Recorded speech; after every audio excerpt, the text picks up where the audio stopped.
Thanks very much for staying with us. Time now for Eye on Africa with me, Georgia Calvin-Smith. Tonight, parts of Kantamanto are no more. The popular market in Accra, Ghana, loses over 100 shops to fire in an early morning blaze. Some traders who've lost everything even collapse in shock. Also, Chad set the end of January is a hard date for the exit of French troops. The government says it's sending them packing as it consolidates sovereignty, but we hear from some of the Chadian voters who still worry that a homegrown national solution to a deepening security crisis is a ways off.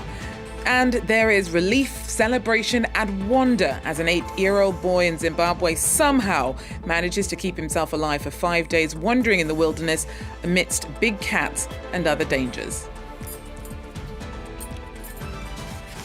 But first, one of Ghana's biggest markets has been gutted by fire in a devastating start to the year for traders at Kantamanto Market in Accra. Over 100 shops and all within them were destroyed on Thursday morning as flames ripped through the closely packed stalls. Many business owners say that they've lost everything, and it's still not clear what started the blaze. It's not the first time that the congested hub has been decimated by fire, though. Justice Baidu brings us more. The fire started a few hours after midnight on New Year's Day. More than 10 firefighting machines had been called onto the scene to help control the blaze. The market is located in the heart of Accra's central business district, and there are fears that as the blaze continues over 24 hours since it started, it could affect several critical infrastructure nearby. Such wildfires are common in major markets across the country, but the extent of damage that this one has caused has raised several eyebrows, and many are calling for a state inquiry. Yesterday was a holiday, so we didn't come to church. We didn't come to the market. And we went to bed. Around 1 a.m., I had a call that there's a fire in Kantamanto. So we rushed to the place. When we came, indeed, the fire was started. Traders are already counting their losses, with many unsure how to recoup lost investments. Millions of cities have been destroyed. So we are pleading for the government, the new elect government that is coming in, to come and assist us.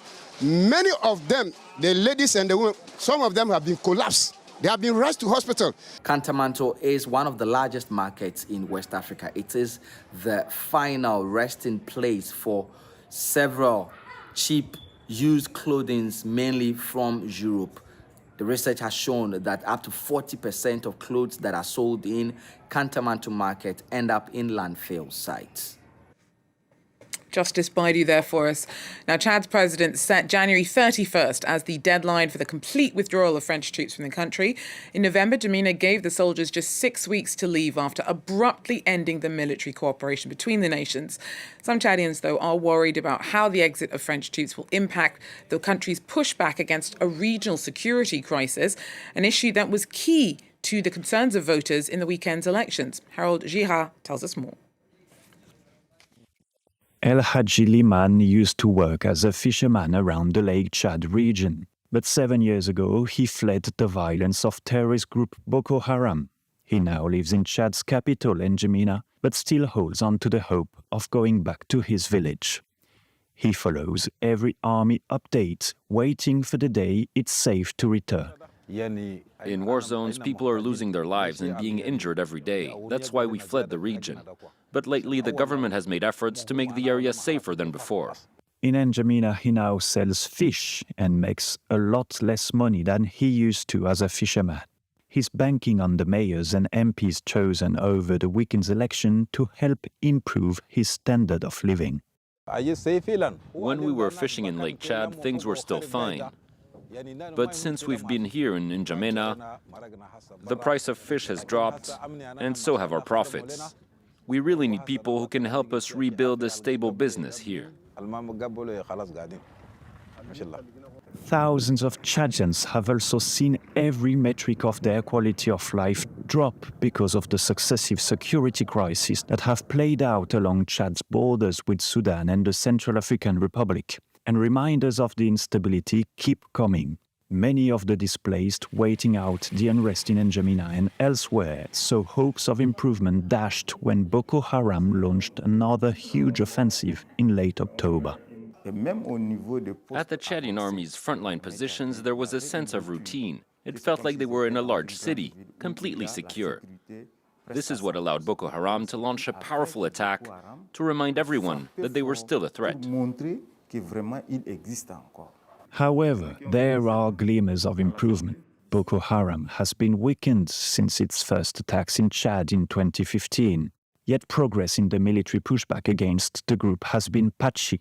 It still operates in parts of Niger, Nigeria, and Cameroon, and the prospect of its resurgence undermines communities' ability to plan for their future.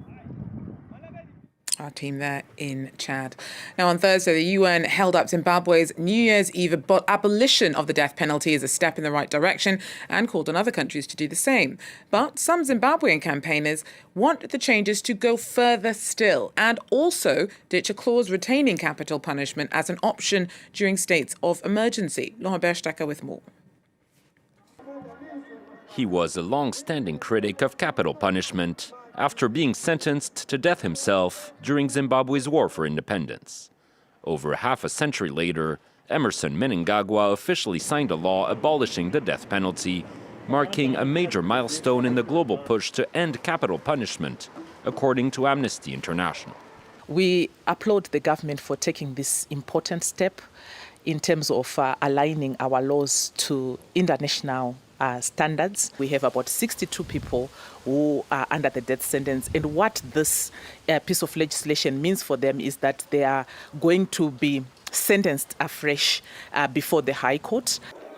Zimbabwe introduced a moratorium on capital punishment in 2005, but courts were still able to hand down suspended death sentences for serious crimes. The country's 62 death row inmates will now see their sentences commuted into jail time, taking into account time already served. With this new law, Zimbabwe becomes the 24th African country to abolish the death penalty, a political statement which was welcomed by a majority of the population. I think it's supposed to be abolished because biblically one is supposed to take someone's life. So therefore, I think someone should receive a severe punishment instead. International organizations are now calling on Zimbabwe to finish the job and to remove a provision in the new law which states that the death penalty can be reintroduced if the country finds itself in a state of emergency. Well, there's immense relief in northern Zimbabwe for the community of a child who has been found alive 5 days after he went missing in the wilderness. 8-year-old Tinotenda Pudu wandered 23 kilometers away from home and was lost on his own amidst the Matu Sadona Game Park. It's home to an array of wild animals, including lions and other big cats. Sharon Mazungayo joins us now with more. Sharon, it must be such an amazing end to the story for his family. What more can you tell us about how Tinotenda was lost in the first place and how he was found? Hi, Georgia. Like you said, he wandered 23 kilometers away from home and ended up in Matusadona National Park, where he was there for 5 days. The local community started a search party, and each day they beat drums as a way to guide him home. But eventually it was the local park rangers who found him. Tinotenda spotted the park ranger's vehicle and ran towards it, but he missed it. Luckily, the park rangers drove back and found little human footsteps and searched the area until they found him. Oh my God, this is it's a harrowing story that you're telling me, but it's also so lovely that it had a happy ending. So his village never gave up hope, but what's most amazing about it is that he also did his bit. At just 8 years old, he managed to keep himself alive to be found. Do we know how he did it? Well, Matusadona is a very drought-prone area. People are taught how to survive in the wild at a very young age. Tinotenda survived by eating wild fruits, by digging up little wells in riverbeds and drinking the water, something that is taught in the area. He also slept on high-pitched rocks as a way to survive the wandering elephants and the lions and the antelopes in the area. So it's a really good story, yeah. Thank you so much for giving us more detail on his story. Tinathendu, we're so happy that you made it back home. Sharon, thanks so much for giving us a breakdown of the background to that lovely tale.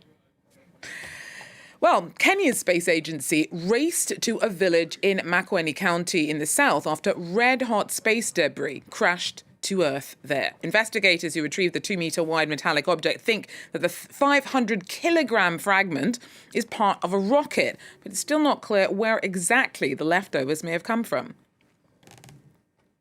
The plate ring, I will call it the plate ring that has fallen here, is just 1 in a million, because rarely will you see this coming down, because oftenly they will burn before coming down to the Earth's surface.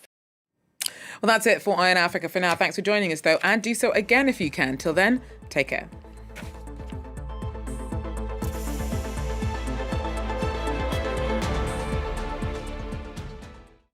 Trust is our most precious asset. Every day, around the world, France 24, RFI and Monte Carlo Doualier join forces to bring you free, independent, verified, balanced information that fights manipulation, and in 21 languages.